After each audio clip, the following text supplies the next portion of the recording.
আধুনিক চিকিৎসা বিজ্ঞানেও একজনের নাম বারবার চলে আসে, তিনি হচ্ছে সুশ্রুত। এবার সুশ্রুতের হাত ধরে বর্তমানে চিকিৎসকরা কি কি পেয়েছেন সেটা কি আপনারা জানেন?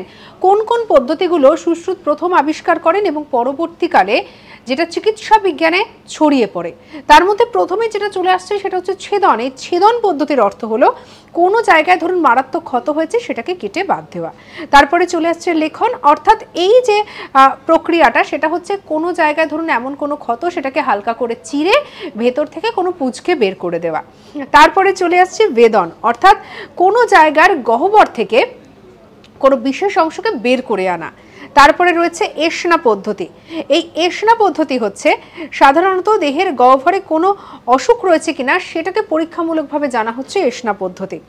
এরপরে যেটা চলে আসছে সেটা হচ্ছে আর্জন। আর্জন পদ্ধতি হচ্ছে শরীরের ভেতরে ঢুকে যাওয়া কোনো কিছু, যেমন ধরুন কোনো সূচ হতে পারে বা কিছু, সেটাকে টেনে বার করার যে পদ্ধতি। এছাড়াও রয়েছে শিবন, অর্থাৎ সেলাই করার পদ্ধতি। এই সবকটা পদ্ধতি বর্তমান চিকিৎসা বিজ্ঞান পেয়েছে সুশ্রুতের হাত ধরে। সঙ্গে রাখুন আজ তাক বাংলাকে, সাবস্ক্রাইব করে নিন।